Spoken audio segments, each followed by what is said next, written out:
उसमें हमारी जो भारत की सरकार है वो क्या कर रही है, प्रैक्टिकल एजुकेशन के नाम पर केवल धंधा है।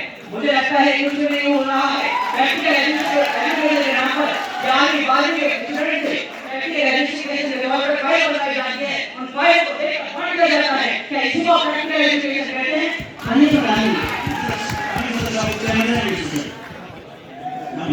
अध्यक्ष जी, हाँ आपने बात की मेरे साथी सांसद प्रतिपक्ष में कि शिक्षा को एक प्रैक्टिकल रूप दिया जाए, तो मैं आपको बता दूं कि शिक्षा जो हमारी जो वर्तमान जो आगामी संरचना है, जो बेस्ड है, वो थ्योरेटिकल और प्रैक्टिकल दोनों पे बेस्ड है। अब आईटी सेक्टर में जाएंगे तो आपको प्रैक्टिकली हमने अनेक नवाचार किए हैं। आईआईएम जैसी हमने भारत सरकार ने अपने उपक्रम स्थापित किए, जिसमें आज लाखों युवा देश विदेशों में भारत का नाम रोशन कर रहे हैं। इसके अनेक उदाहरण ट्विटर के अभी सीईओ रह चुके जो भारतीय थे, बाद में अनेक आईटी सेक्टर्स में अपना परचम लहराया। इसके सब हम आप सब उदाहरण हैं। माननीय अध्यक्ष महोदय, आप बात कर रहे हैं, माननीय सदस्य महोदय आप बात कर रहे हैं कि प्रैक्टिकल एजुकेशन के तौर पर युवा जो है देश का नाम कर रहा है। आप मुझे बताइए, जब आप युवा को देखते हैं, बच्चे को देखते हैं, वो मोटरसाइकिल को सही कर रहा होगा एक गैरेज की दुकान पर, तो वो प्रैक्टिकल एजुकेशन के तौर पर पैसा कमा रहा होता है। अगर उसको अच्छी शिक्षा मिल जाए तो वो क्या करेगा?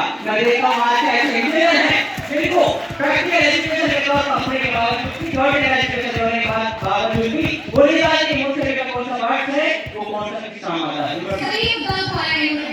पर इससे हमारी सरकार ने 2020 में नेशनल एजुकेशन पॉलिसी 2020 लाई गई है और उसके तहत हमने वोकेशनल एजुकेशन को एजुकेशन में इंक्लूड करने के लिए नई योजनाएं बनाई गई हैं और इसका सभी को फायदा दिया जाएगा और शिक्षा को देश में एक नया स्वरूप दिया जाएगा। माननीय सदस्य गोपाल जी, आपको कहना चाहिए। माननीय सदस्य, मैंने एक वर्ष पहले कर चुका हूँ, खाली योजनाएं घोषणाएं। हमें ये बताइए, माननीय सदस्य, मैं आपसे निवेदन करूंगा केवल आप कुर्सी को एड्रेस करें, व्यक्तिगत रूप से नहीं। माननीय सदस्य, घोषणाएं, योजनाएं, ये धरातल पे कम उतर के आएंगी, किस तरह उतर के आएंगी, कितना टाइम उनको उतरने का कोई है?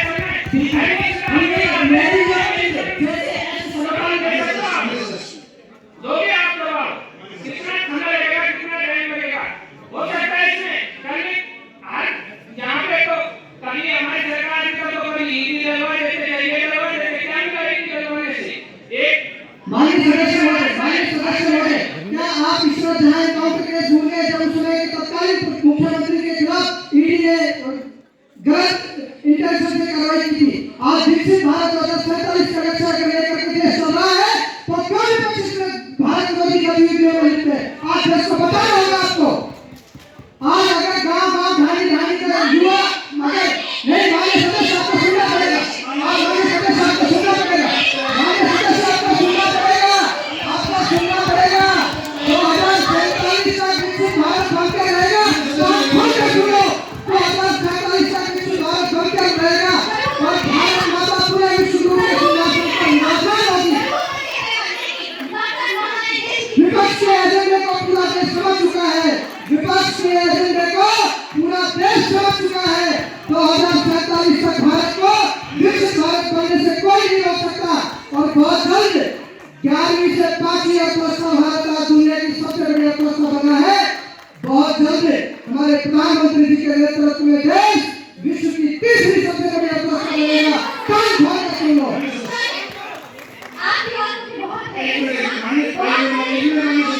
आप मेरी सुनिए, आप कहना कोई भी रेलवे नहीं जाएगा, जो भी माननीय सदस्य रेलवे में आएगा उसे सिर्फ पार कर दिया जाएगा। माननीय सदस्य, आपकी बात बिल्कुल सही है। 2047 तक भारत विकसित बनेगा। कैसे बनेगा? बात इसको जरूर हो रही है, बनेगा, लेकिन कब तक? ना तो किसी बेटियां किसी टुकड़ों में कहां मिली होगी, कहां गया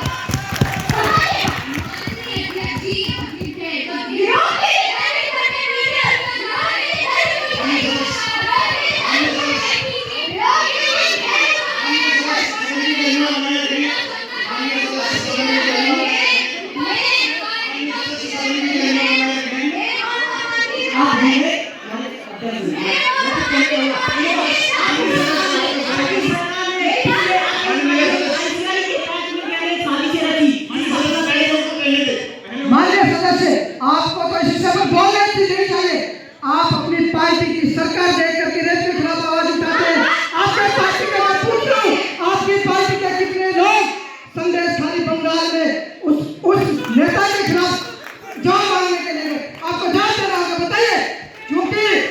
आपकी पार्टी की सरकार है तो आपके जू नहीं रहेंगे, आपकी जुबान नहीं खुली, आपको पार्टी देख करके विरोध करना आता है। क्योंकि मणिपुर में हमारी सरकार थी तो आपने विरोध प्रदर्शन किया, और जब हमारी सरकार की बात जुबान नहीं खुलती।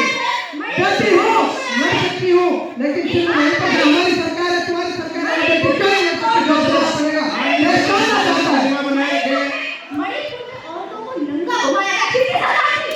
किसने सरकार की? किसने सरकार की? आप न्याय की बात करते हैं, आप न्याय की बात करते हैं, क्या बोलते हैं जान लेने के लिए?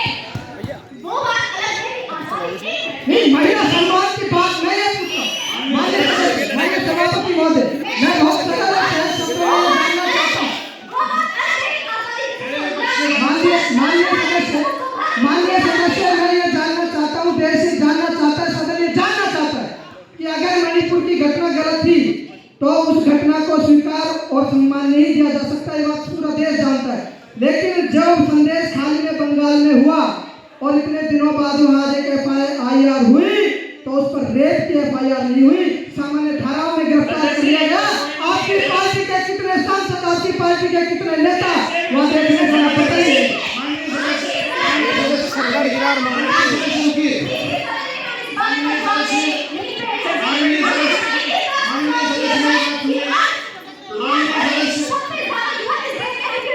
माननीय सदस्य मेरी बात सुनिए। अध्यक्ष को सभा की सदन की कार्यवाही से बाहर किया जाए। सदस्य आपको अधिकार नहीं है, ये अधिकार मुझे। आप एक तो मुद्दे से ना हटिए। माननीय सत्ता पक्ष के सदस्य और विपक्ष के सदस्यों से आग्रह कि ये आज का कार्यक्रम हमने संदेश खाली और मणिपुर के लिए नहीं किया, आज का कार्यक्रम हमने 2047 से भारत के लिए किया। आप उसको मुद्दे को ना हटाएं। माननीय सदस्य, एक मिनट समझ लीजिएगा, मैं केवल इतना कहना चाहती हूँ, मेरा विषय केवल इतना है कि एक युवा को आज कितना समर्थ होना चाहिए, सार्थक होना चाहिए कि 2047 तक भारत विकास के रास्ते पे कहीं से वो बताया जाए। वो अलग है कि आजादी जैसे संग्राम में मुझे संकल्प करने का अवसर नहीं मिला, और यदि वो आज तक में देखो भविष्य में करेंगे। माननीय सभापति महोदय, आपने विषय पर आने के लिए कहा है। मूल रूप से सत्ता पक्ष के सांसद होने के नाते हमारी, क्योंकि देश की जनता ने हमें काम करने का मौका दिया है और विपक्ष को जो करने का मौका दिया है वो हालांकि कर तो नहीं रहे, लेकिन रोना तो रोई सकते हैं। खैर, उनको मुबारक हो, करते रहे। माननीय सदस्य, माननीय सभापति महोदय, जब से हमारी सरकार इस देश में आई है, हमने चाहे विचार हो, चाहे व्यापार हो, चाहे संस्कार हो, चाहे उद्यम हो, चाहे ग्रामीण आत्मनिर्भरता की बात हो, युवाओं के लिए नई नई योजनाएं हो, स्किल डेवलपमेंट हो, आज देश का कोई क्षेत्र ऐसा नहीं है जहाँ 2014 से 2024 आते किसी सेक्टर में विकास नहीं हुआ। आज 2047, माननीय सदस्य सुनने की क्षमता रखी, क्योंकि आपको सुनने के लिए जिस जनता ने जो जनादेश दिए उसका सम्मान कीजिए। माननीय सदस्य, आप सुनने की क्षमता रखिए। सभापति महोदय, आज पूरी दुनिया भारत की तरफ एक आशातीत नजरों से देख रही है। बात विकसित भारत की आती है तो मैं आज बताना चाहूंगा कि आज 90 से ज्यादा देशों ने भारत को वीजा फ्री एंट्री देने का काम किया है। ये विकसित भारत 2047 की आधारशिला मानता हूँ। माननीय सभापति महोदय, विकसित भारत का उद्देश्य गरीब, मजदूर, दीनहीन, दलित, पतित, शोषित व्यक्ति तक सत्ता की पहुंचो, सरकारी योजनाओं की पहुंचो। माननीय प्रधानमंत्री जी के नेतृत्व में विगत 10 वर्षों में गांव-गांव, ढाणी-ढाणी तक सरकार की योजनाएं पहुंची है। इस बात को तमाम सरकारी एजेंसी, तमाम विदेशी और इंटरनेशनल एजेंसियों ने सराहा है। माननीय सभापति महोदय, आज पूरी दुनिया जब परमाणु विभीषिका में जी रही हो और मनुष्य के आपसी संबंध अत्यंत कलुषित और संकुचित होते चले जा रहे हो, ऐसे में भारत ने एक धर्म दीप बनकर के पूरी दुनिया को राह दिखाने का काम किया है। चाहे पूरी दुनिया को कोविड वैक्सीन उपलब्ध कराने की बात हो तो ये विकसित भारत 2047 का ही सपना है। विकसित भारत 2047 हमारे महापुरुषों के सपने का भारत है। विकसित भारत 2047 के महात्मा गांधी के सपनों का भारत, स्वच्छ भारत बनाने के लिए नेताजी सुभाष चंद्र बोस ने भगत सिंह के सपनों का भारत बनाने के लिए लगातार प्रयास कर रहे हैं। मेरी दादी की पेश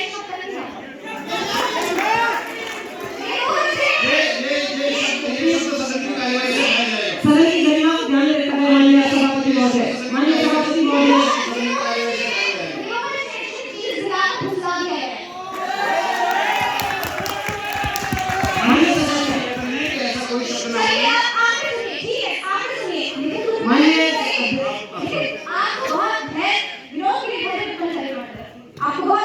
माननीय सभापति जी, सदन की कार्यवाही में समय बर्बाद न करें, विपक्ष हाथ जोड़ में प्रत्याशा करें, सदन की कार्यवाही को बनाने की कोशिश करेंगे। माननीय सभापति जी, पहले सुने, ये देश विपक्ष की भी आवाज सुनना चाहता है। माननीय सदस्य,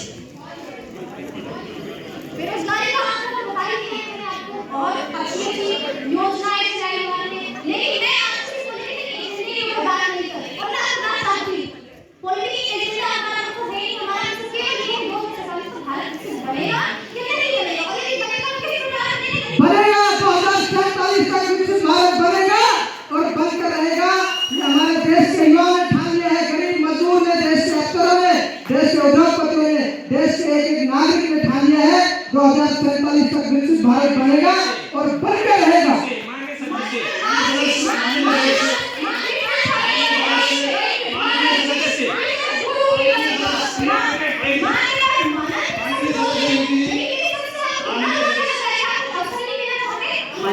माननीय सदस्य नितिन गोपाल जी कुछ कहना चाहते हैं। माननीय अध्यक्ष जी, मेरा प्रतिपक्ष का समय समाप्त होता है। माननीय अध्यक्ष जी, माननीय सदस्य नितिन, आपके आज 28.7% युवा अशिक्षित हैं और आप बात करते हैं रोजगार की।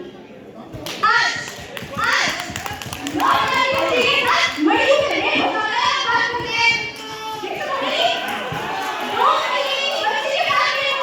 माननीय सभापति महोदय, जब हमारे सम्मानित सदस्य कह रहे हैं कि 28% बेरोजगारी है, तो मुझे समझ में नहीं आता ये अपने पिछले 7 सालों का हिसाब दे रहे हैं कि हमारा मूल्यांकन कर रहे हैं। माननीय सभापति महोदय, मैं इससे पूछना चाहता हूँ 2014 में हमारी सरकार आने से पहले इस देश में कितने हैं? आपकी सरकार ने 7 सालों में बताए। देश जानना चाहता है, आपको बताना पड़ेगा। माननीय सदस्य, ये विषय से भटक रहे हैं। मैं कारण बता रहा हूँ 2047 का भारत विकसित भारत कैसे बनेगा और आप सदन को का समय खराब कर रहे हैं।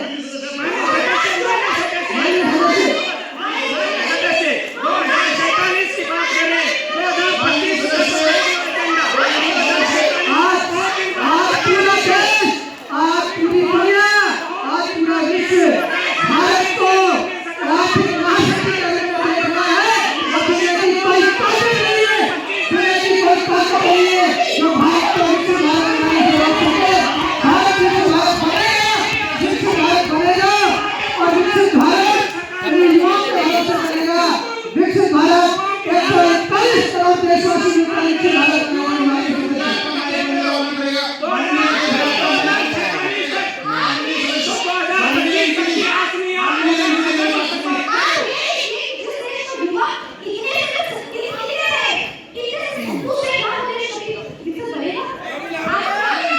राजेंद्र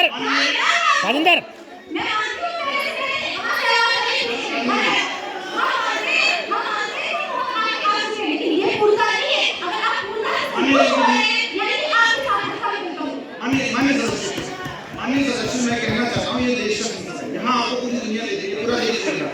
आप जो करेंगे ये देश 2047 के विषय पर बात कर रहे हैं। आप इस तरह से लड़ेंगे, आप इस तरह से लड़ेंगे, झगड़ेंगे। आपको कुछ भी बोलना है, कुर्सी को एड्रेस कीजिए, कुर्सी को देखकर बोलिए। ये आपको व्यक्तिगत नहीं है, ये विचारों की लड़ाई जरूर है, लेकिन व्यक्तिगत लड़ाई नहीं है। ये देश को 2047 तक इस प्रकार संबंध बनाना है। मैं चाहता हूँ सभी सदस्य अपने विचार रखें। माननीय सदस्य रंगी जी, आपसे माननीय सदस्य, मैं बात रख रहा था कि विकसित भारत 2047 का विकसित भारत कैसे बनेगा। आज हमारी सरकार 10 साल पहले जब इस देश में आई तो हमने इस देश में गुलामी की प्रतीक, असमानता की प्रतीक, दलित और पीड़ित व्यक्ति पर शोषण का प्रतीक कश्मीर से धारा 370 हटाने का काम किया, तो हमारी इसी सरकार ने किया। माननीय सदस्य, आज 33% आरक्षण। माननीय सभापति महोदय, आज पूरे देश में 33% महिला आरक्षण बिल की बात हो तो माननीय प्रधानमंत्री जी के नेतृत्व में संसद ने 33% महिला बिल को आरक्षण को मंजूरी दी है। माननीय सभापति महोदय, आज 22 जनवरी 2024 को अयोध्या में भव्य राम मंदिर बना तो देश की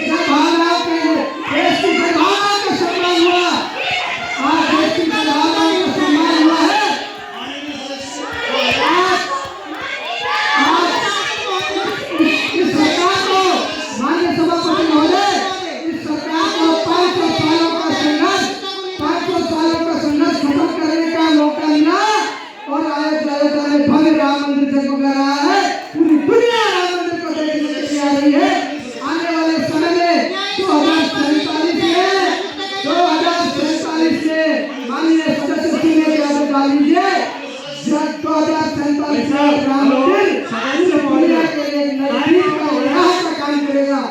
माननीय सभापति महोदय, आज माननीय सभापति महोदय, माननीय सभापति महोदय, जब आज राम मंदिर बना है तो ये राम मंदिर सिर्फ धार्मिक मुद्दा नहीं है, ये देश में एकता, अखंडता, सामाजिक समरसता और सामाजिक एकता का प्रतीक है। पूरे देश में राम मंदिर बना, पूरे देश में जो हर्षोल्लास और एकता का माहौल था तो देश में रहता। 2047 का भारत एक भारत होगा, अखंड भारत होगा। 2047 का भारत, 2047 का भारत विकसित भारत होगा।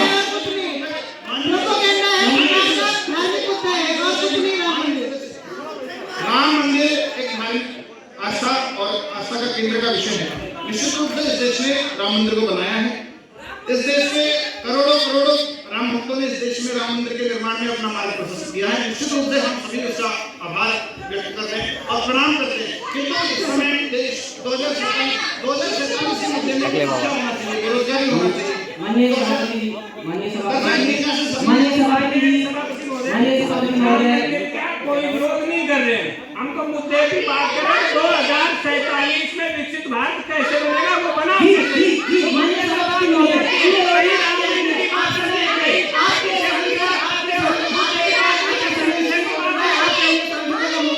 चलो ठीक है, मैं माननीय सभापति महोदय, बिल्कुल हमने लोग तैयार किया है सभापति महोदय।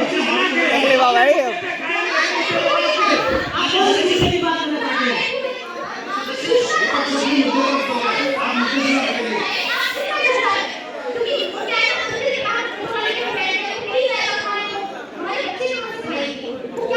माननीय सभापति महोदय, आपको तो बताएं, शायद आप विपक्ष की भूमिका को भूल गए कि जनता ने आपको यहाँ विपक्ष की कार्रवाई करने के लिए भेजा है, किंतु आपको अनेक ऐसे जैसा कि आपने देखा है, आज पक्ष और विपक्ष ने अपने विचारों को रखा। निश्चित रूप से आज के कार्यक्रम में इस बात को कोई नहीं झुठला सकता कि विपक्ष सत्ता पक्ष पर हावी हुआ है। एक निष्पक्ष अध्यक्ष होने के नाते इस बात को कहने के लिए कोई भी बात को तोड़ मरोड़ कर पेश करने की कोई आवश्यकता नहीं है। ये सच्चाई है कि आज के डिबेट में विपक्ष हावी रहा है। विपक्ष के मुद्दे वाकई में इसको सरकार को सोचना चाहिए। निश्चित रूप से राम मंदिर हमारा भी आस्था का विषय है, प्रमाण करने योग्य है। और जैसे सत्ता पक्ष और विपक्ष को हमेशा ध्यान रखना चाहिए कि जैसे आपने अभी विषय चल रहा था हमारा 2047 का, और आप ये उसमें संदेश खाली मणिपुर ये नहीं, राम मंदिर भी मैं कह रहा हूँ, उसको मैंने पूर्व में बोल दिया है, पर आपसे निवेदन है कि इस तरह से मुद्दों को ध्यान में रखा है। ये देश दर्शक दीर्घा आपको सुन रही है, देश आपको देख रहा है। आप ये दर्शक दीर्घा स्वतः ही निर्णय ले लेते हैं कि सत्ता पक्ष आगे रहा है विपक्ष निर्णय, सत्ता पक्ष और विपक्ष में चयन का निर्णय केवल और केवल दर्शक दीर्घा का रहेगा कि किसको अपना प्रतिनिधि चुनते हैं। आज की कार्यक्रम को यही अनिश्चितकाल के लिए स्थगित किया जाता है। नमस्कार। धन्यवाद सभापति महोदय। मैं मेरे साथियों से मैं भी निवेदन करना चाहूंगा कि आगे से तब आए, तब 2047 का